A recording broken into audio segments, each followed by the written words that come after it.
From the same dough that we made our little apple treats, wicked and sticky, we're gonna make a deep dish pizza. Watch how we do that, y'all. You know, food preparation ought to be fun. Recreation, having a good time. Take off a big old blob of dough, punch down the one in the bowl, and then take your fingers here and just mash it down. See, it spreads easy. Now don't be bending it and folding it and all that. That'll make it tough. But if you do that by mistake, just let it sit for about 5 minutes and then come back and start doing what you see me doing right here. Now, I'm not a fancy pizza maker. I don't throw it up in the air and all that stuff. Well, I don't want to get my kitchen all messed up. Anyway, but this is how I do it. Alright, I get that all mashed out, kind of get the shape started there, roll it over and get flour. But I've noticed that I've got enough flour here. I'll probably scrape away some of that there, but roll it back and forth with the roller. Don't put too much pressure on it. And notice it wants to come back. It's elastic. We call that elasticity. That means the proteins in the flour is getting stronger. That's called gluten. And that's what we want. That makes the pizza strong. Yeah. Well, think of all the goodies that you're going to put on that pizza. Imagine if pizza was like sandwich bread. You had all those goodies on it. It would fall apart.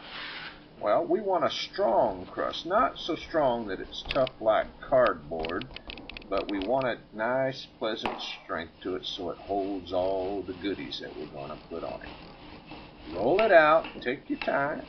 Just roll back and forth and let it work itself out. It'll do it. Don't get in too big a hurry. Make sure you got some music on or something on the background. Usually I've got the music of my dryer drying my blue jeans. You can hear that clinkety clunk in the background. Not here though, but you've probably heard them in my other videos. One thing I like about cooking bread and stuff at home is I get a lot of other chores done at the same time. I get a lot of things done. Boy, I tell you what, when you cook at home, you kind of make yourself stay at home. Enjoy your home, Talk about a time management technique that really helps you to, get stuff done so you have more time to do things later. All right. And I think you already know where we're going with this, but just hang on and I'll talk and you can drool as I do this, okay? I guess you're wondering what kind of pizza this is going to be. Alright, now take your dough and fold it. There you go, in the horse. Alright, after you greased your... I used olive oil to grease my dish. Now you can use those little pot pie pans or when you buy pies from the grocery store and you cook them, save that tin foil pan. Get one for each family member. That way you can make each family member, whatever flavor pizza they want. Okay. Now, I'm going to take a fork. After I cut off a little this extra dough here, I'm just going to throw it in with the other dough. It'll be all right. It'll sit in there and get soft, pliable, where I can work with it.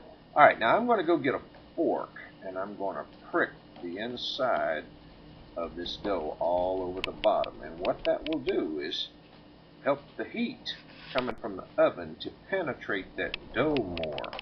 Okay, there you go. And that'll contribute to the texture of the crust. Remember, everything you put on the pizza is basically cooked anyway. So what you're needing is to get the crust cooked to your satisfaction. I tell you what, you could get spoiled with this stuff.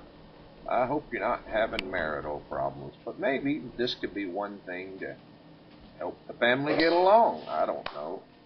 Oh well, that's another story for another day.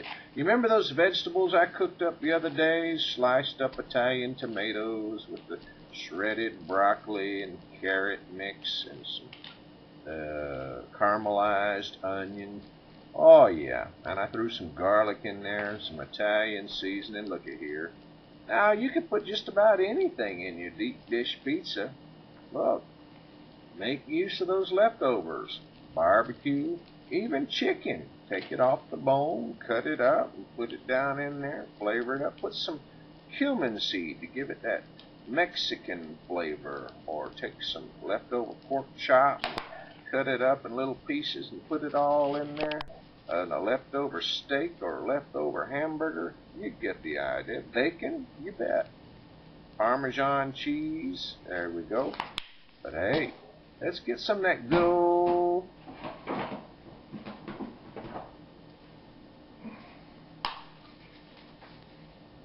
Italian seasoning. If you don't have this, just use basil leaves and oregano all mixed up. It'll make it good, make it smell good too. And then, you know I gotta put this next ingredient in there. Yeah. You can leave this off. You could use barbecue sauce if you wanted to. Just have to know what your taste buds are in the mood for. I'm always in the mood for hot sauce, so I'll take a little spoon and kind of rub this all around. I don't want to mash it all down because I want the heat to penetrate all that layer of food in there, you see. All right. The other day in the deli, I didn't know this until I was buying it, but I asked them to slice me up some of that Kobe Jack cheese. It's mixed Kobe and Monterey Jack. And it was then that I found out they were running a special, $1.29 a pound. My, so I told them to give me a bunch of it. I found sometimes the deli cheese is cheaper than the one you buy over there in the dairy box. Check it out, folks. Get you just enough cheese to last you a little while. But anyway, as you see, I'm just tearing it all up and putting it all in there. I'm having a dang good time.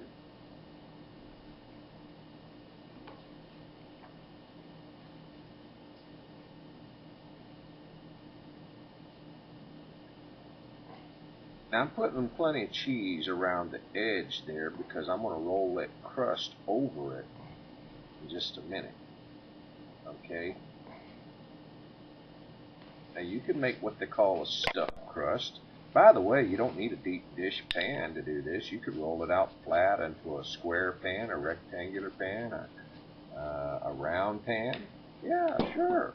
Now notice when I roll it over, don't mash it down. You want it to be hollow on the inside, so be gentle with it because you want the heat to get all in there.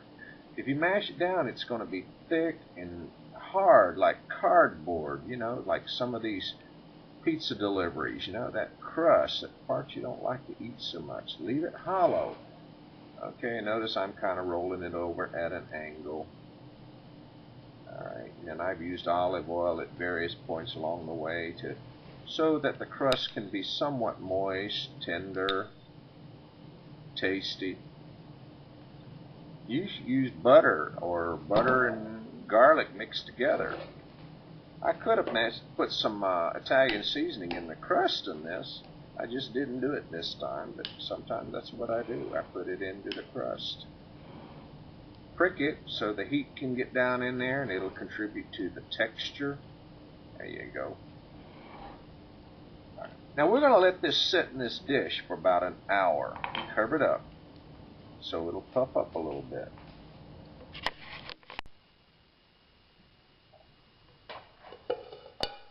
Look at that.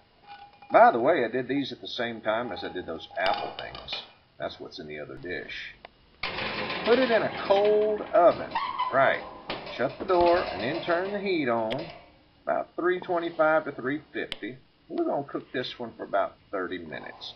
Y'all, I've been working in the kitchen all day, so if you see a few smudges here and there, please forgive me, but my kitchen is a workshop, you know, and I'm always doing something in there. But cleanup is a continuous process. All right now, are you ready for this?